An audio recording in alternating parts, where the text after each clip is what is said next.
There is a calm that doesn't come from silence, it comes from strength. It's not the absence of noise, it's the presence of God. And I came to tell somebody today, calm is not a gift you're born with. Calm is a muscle you train. Calm is not weakness. Don't let the world lie to you. Don't let culture confuse you. The world will see a calm person and think they're passive. They'll see a quiet spirit and assume there's no power. But real strength isn't loud. Real power doesn't have to prove itself. Calm is what strength looks like when it's under control. You ever seen someone go through hell and not flinch? That's not weakness. That's discipline. That's someone who trained their soul not to shake just because the earth does. That's someone who decided, I won't let my emotions drive, I'll let my faith lead. And that kind of calm, it's not natural, it's spiritual. It's built in the quiet places with God. In the Bible, we are said to be still and know that He is God. Not to panic and know, not to run and know, but to be still. Because being still doesn't mean you've given up, it means you've given it to God.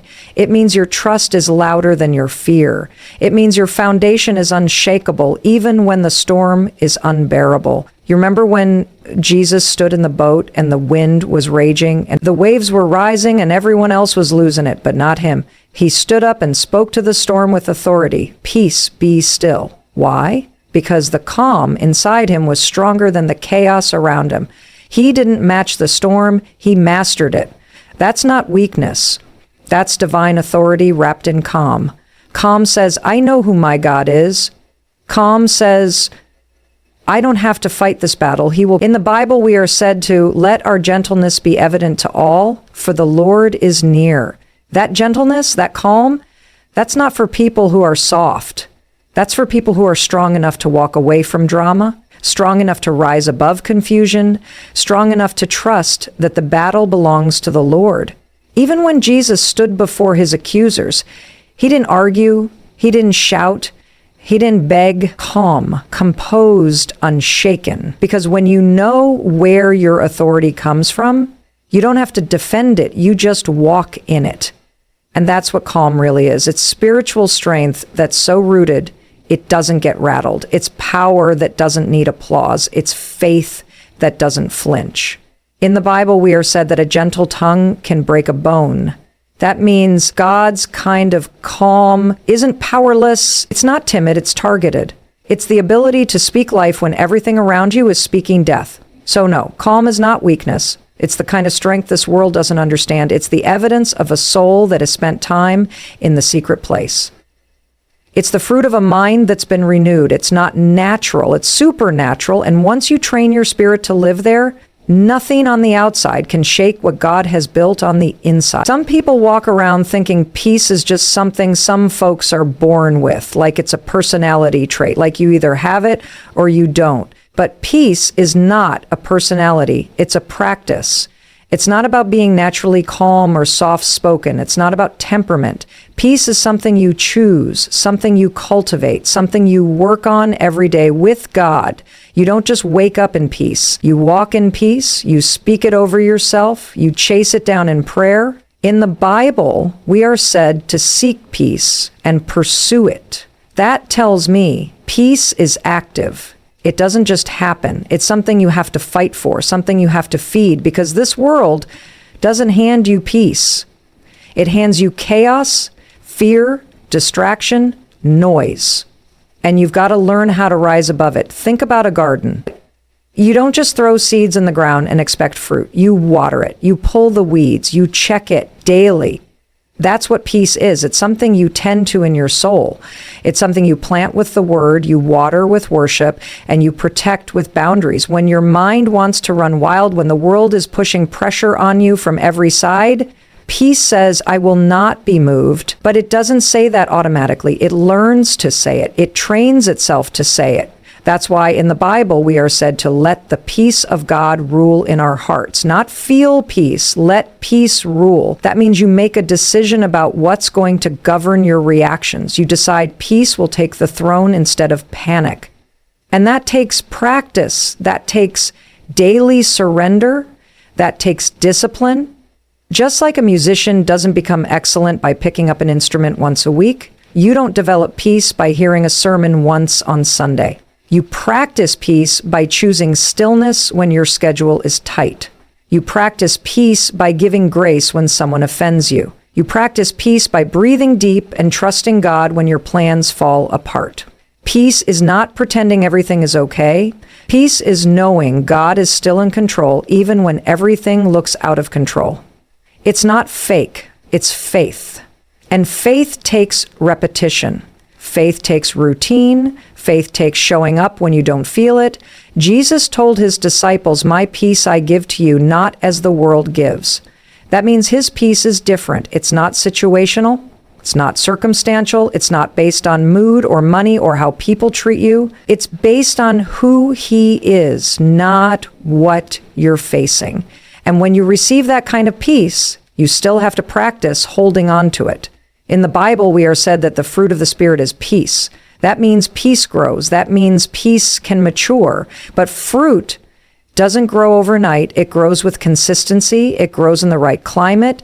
It grows when you protect it from things that try to steal it. So peace isn't just something you feel, it's something you build, something you rehearse, something you align your life with.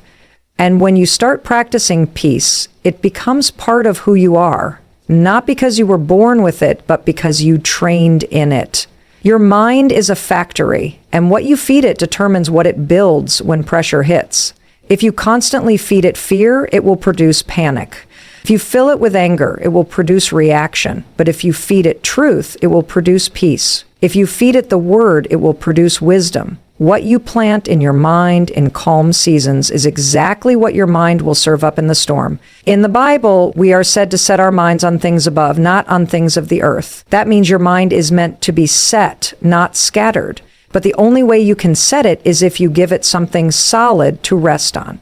The Word of God is that solid thing. If your thoughts are built on headlines, gossip, social media, and worst-case scenarios, then when trouble comes, don't be surprised when your mind falls apart. But if you've been feeding it the promises of God, if you've been storing up faith instead of fear, then when crisis hits, your mind doesn't collapse, it carries you. You don't become mentally strong during the fight, you prepare for the fight before it ever shows up. Just like an athlete doesn't start training the day of the game, you don't start building peace when everything's already falling apart. That work happens in the quiet, it happens in the routine, it happens in what you feed your thoughts when no one's watching.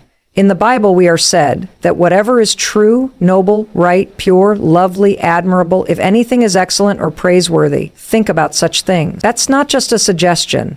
That's a strategy. God is showing you how to shape your mind so that when chaos tries to creep in, your thoughts are already guarded by truth.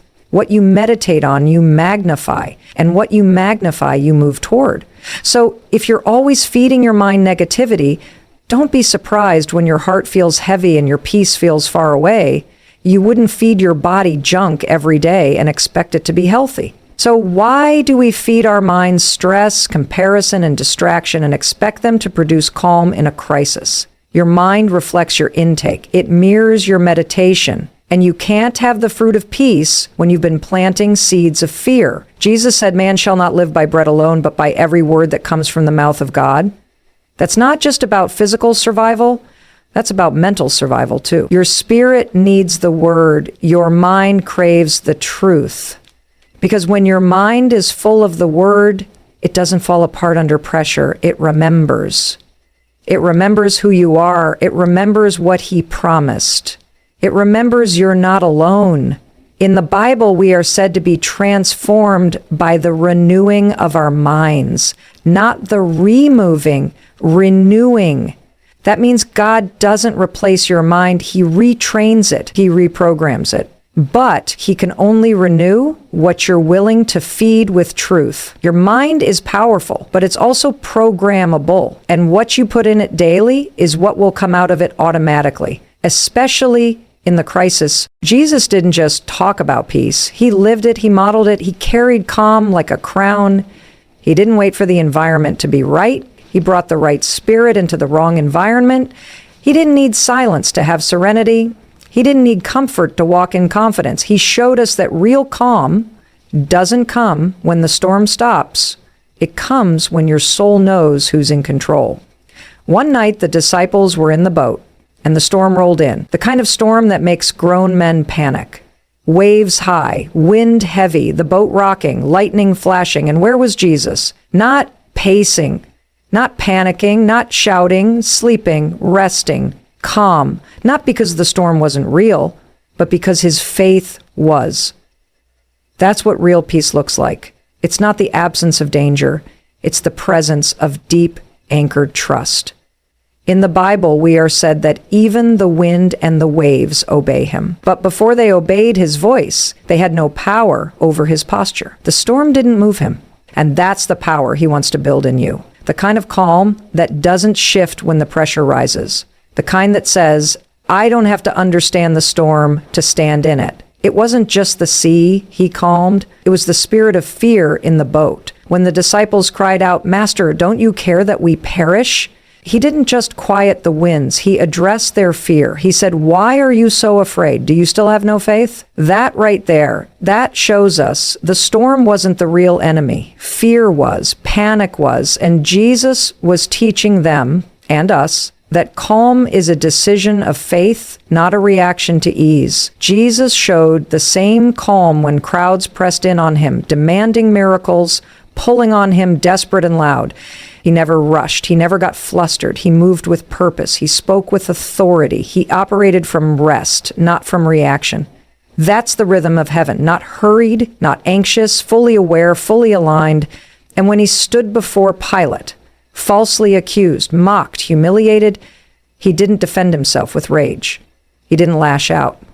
Calm, collected, silent even, because his peace wasn't based on people's perception. It was rooted in his divine assignment. And when you know who you are and whose you are, you don't have to defend your value with noise. You carry it in your presence. In the Bible, we are said that he is the Prince of Peace, not just a speaker of peace, not just a source of it, the ruler of it.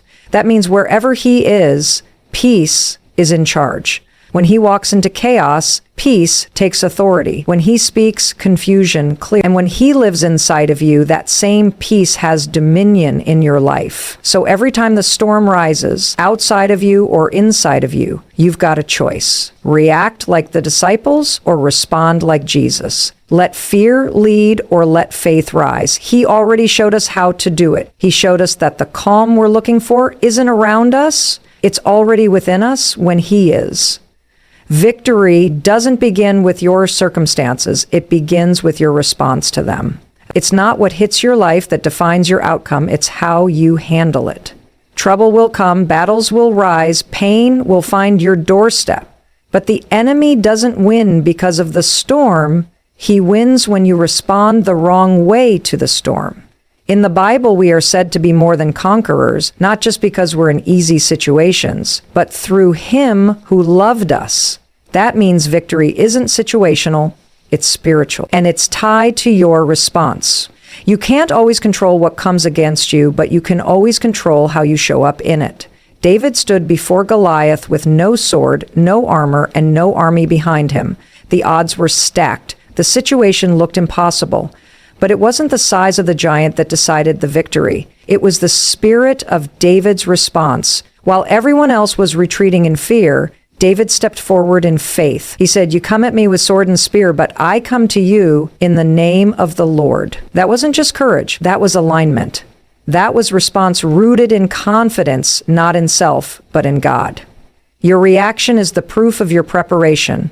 If you've been walking in the Word, living in prayer, and trusting God in private, then when public pressure comes, your response will reflect your training. But if your heart's been feeding on fear, bitterness, and doubt, don't be surprised when your reaction becomes a door for the enemy to step through. In the Bible, we are said not to be overcome by evil, but to overcome evil with good. That's a response. That's God saying, don't mirror the madness, master it. Don't react like the world, respond like the kingdom. You were never called to echo chaos. You were called to carry calm. That's how you win, even when it looks like you're losing. Jesus didn't respond to betrayal with bitterness. He didn't answer hate with hate. When Judas kissed him, when Peter denied him, when the crowd screamed for his death, he didn't break character. He responded with purpose, with obedience, with love, because he understood that the mission was greater than the moment. And that's what we forget sometimes.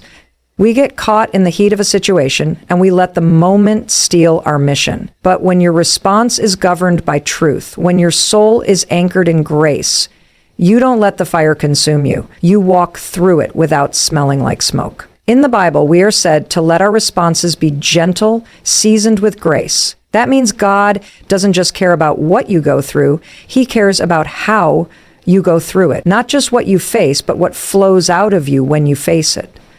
You don't need perfect circumstances to walk in victory. You need a faithful response in the middle of the imperfection. Because the power isn't in the problem, it's in the posture. And when your posture stays surrendered, your response becomes your weapon. Stillness is one of the most misunderstood weapons in the kingdom. People think if you're not moving, you're not doing anything. If you're not speaking, you're not strong. If you're not fighting, you're losing. But stillness isn't the absence of action. It's the presence of alignment. It's the spiritual position of someone who knows they don't have to move until God says move. Stillness is not weakness. It's strategy. It's spiritual discipline. It's divine posture. In the Bible, we are said to be still and know that He is God. That word still isn't about being lazy. It's about being locked in. It's about being so secure in who God is that you don't panic when pressure comes. So rooted in His voice that you don't chase every noise. Stillness doesn't mean you're ignoring the storm. It means you've recognized who controls it. Stillness says, God, I'm not going to get ahead of you. I'm going to wait until I hear you speak. Stillness is what Jesus operated in. When crowds shouted, He didn't shout back. When the pressure was rising, He stayed in rhythm with the Father. He didn't move until heaven moved. He said, I only do what I see the Father doing. That's stillness. That's not passivity. That's precision. And precision is power. That kind of stillness doesn't mean you're doing nothing. It means you're doing the right thing at the right time because you're listening to the right voice. In the wilderness, the children of Israel were told to follow the cloud by day and the fire by night. When it moved, they moved. When it stopped, they stopped. Why? Because stillness was obedience. Movement without God's presence is just noise, but stillness in His presence is power. That kind of stillness says, God, I trust your timing more than I trust my fear. I trust your pace more than I trust my pressure. In the Bible, we are said that in quietness and trust is our strength. That doesn't make sense to the world. The world says strength is in action, push harder, do more, speak louder. But God says, no, your strength is in quietness. Your strength is in knowing that I'm the one fighting for you. Your strength is in surrender. Stillness is not you giving up. It's you giving it to God. Even Jesus, before going to the cross, went into the garden, not to plan, not to strategize, but to pray. And He waited. He sat in stillness. He brought His anxiety, His sorrow, His burden, and He aligned His will to the Father's. Not my will, but yours be done. That's stillness. That's power. That's surrender. And when He got up from that prayer, He didn't need to defend Himself. He didn't need to fight. He had already won the battle in the stillness. In the Bible, we are said that the Lord will fight for you. You need only to be still. That's not passivity. That's authority. That's faith standing tall without saying a word. That's you, fully aligned with heaven, knowing that the victory is already in motion even when your feet haven't moved yet. When you train your mind to be calm in every situation, you begin to live from a place of power, not panic. Calm doesn't mean nothing's happening around you. It means everything is aligned within you. It's the result of choosing peace over pressure, faith over fear, and truth over noise. It's built through daily decisions, through feeding your spirit, guarding your thoughts, and staying close to the voice of God. The world may spin, storms may rise, but your mind can remain steady when it's rooted in His presence. Calm is not just the absence of trouble, it's the presence of divine trust. And that trust grows every time you respond in faith, wait in stillness, and walk in alignment with His word. Let your calm be your witness. Let your peace preach louder than your panic. Because when God governs your mind, no situation can steal your soundness.